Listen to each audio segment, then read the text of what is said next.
السلام علیکم دوستو، کیڑستان میں آپ کو خوش آمدید کہتے ہیں۔ ہمارے اس چینل کو سبسکرائب کیجئے، شکریہ۔ ناظرین، اہرام مصر جنہیں دنیا کا 7واں عجوبہ بھی شمار کیا جاتا ہے، صدیوں سے عام انسانوں کے ساتھ ساتھ سائنسدانوں کے لیے بھی ایک معمہ بنا ہوا ہے۔ اہرام مصر دراصل فراعین مصر اور ان کی بیویوں کے مقبرے تھے۔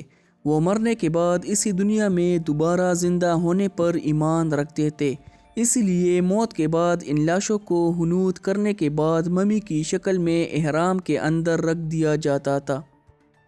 ممی کے ساتھ زر جواہر اور دیگر اسباب بھی رکھا جاتا تھا، جو صاحب مقبرہ کے خیال میں دوسرے جنم میں اس کے لیے ضروری ہوتا، حتیٰ کہ ان کے پسندیدہ جانوروں کو بھی حنوط کر کے ان کے ساتھ ہی رکھ دیا جاتا تھا۔ اہراموں کی تعمیر میں سینکڑوں ہزاروں ٹن وزنی پتھر استعمال کیے جاتے تھے۔ اس وقت تک مصر میں جو اہرام دریافت ہو چکے ہیں وہ 2670 قبل مسیح سے لے کر 670 قبل مسیح کے دوران تعمیر کیے گئے تھے۔ ظاہر ہے کہ اس زمانے میں آج کی طرح بھاری تعمیراتی مشینری موجود نہیں تھی۔ اس کے باوجود انتہائی وزنی دیو ہیکل پتھروں کی مدد سے اہرام تعمیر کیے جاتے رہے۔ یہ پتھر ہموار اور مستحکم تھے۔ اہرام مصر کی تعمیر کے بارے میں مختلف نظریات پیش کیے جاتے رہے ہیں۔ اس کے علاوہ ان کی تعمیرات کو ماورائے مخلوق کا کارنامہ بھی قرار دیا جاتا رہا ہے، مگر ماہرین تعمیرات اور سائنسدان اب تک یہ طریقہ نہیں جان سکے تھے جو ان حیرت انگیز سٹرکچر کی تعمیر کے لیے ہزاروں برس قبل اختیار کیا گیا تھا۔ اب سائنسدانوں نے وہ طریقہ دریافت کرنے کا دعویٰ کیا ہے جس کے ذریعے اہرام مصر کی تعمیر کے لیے دیو ہیکل پتھروں کی مطلوبہ مقام تک منتقلی عمل میں آتی تھی۔ سائنسدانوں کا کہنا ہے کہ اہراموں کی تعمیر کے لیے پتھر تراش خراش کر دور دراز مقامات سے لائے جاتے تھے۔ یونیورسٹی آف ایمسٹرڈم کے محققین اہرام مصر کی تعمیر کا راز جاننے کی جستجو میں تھے۔ محققین کا کہنا ہے کہ اہراموں کی تعمیر کے لیے مصریوں کو انتہائی وزنی پتھر صحرا میں سے لے جانے پڑتے تھے۔ سائنسدانوں نے جب خود یہ عمل دہرانے کی کوشش کی تو ان پر انکشاف ہوا کہ بڑے بڑے پتھروں کی منتقلی کا راز گیلی ریت میں پوشیدہ ہے۔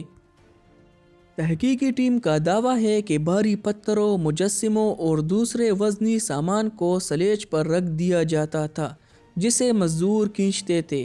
ماہرین کا کہنا ہے کہ ممکنہ طور پر مصری صحرائی ریت پر پانی چھڑک کر اسے نم کر لیتے تھے تاکہ سلیج کو گھسیٹنے میں آسانی رہے۔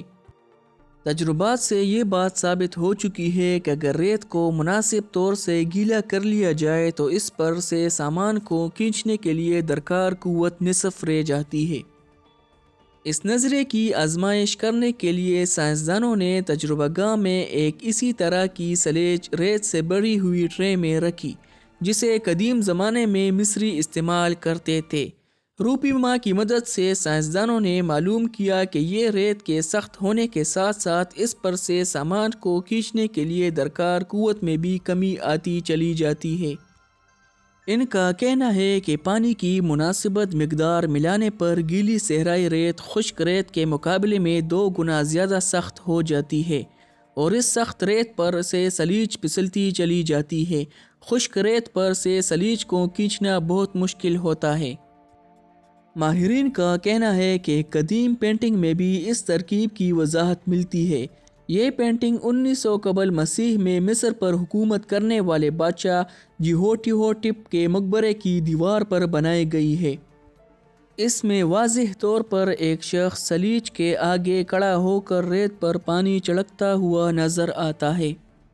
اہرام بنانے والوں نے توانا اور مضبوط جسم بنانے کے لیے ان پتھروں کو اٹھایا، لیکن یہ مرد مشروبات اور پروٹین شیک نہیں پیتے تھے۔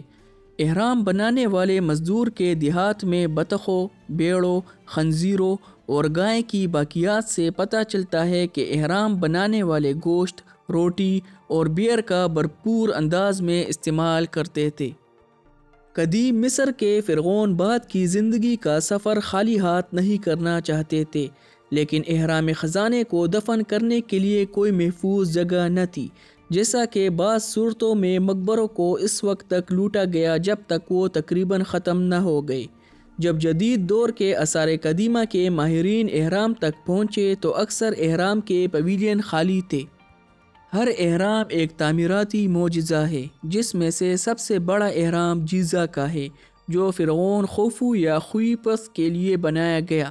یہ اہرام 139 میٹر اونچا ہے اور اس کی تعمیر میں پتھر کے 20 لاکھ سے 3000 سے زائد ٹکڑے استعمال کیے گئے ہیں، جن میں سے ہر ایک کا وزن کئی ٹن ہے۔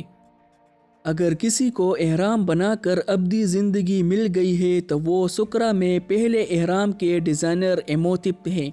ایک ہنرمند معمار ہونے کے علاوہ وہ فرعون کے دربار میں ایک اعلیٰ عہدے پر فائز تھے اور ایک پادری اور معالج بھی تھے۔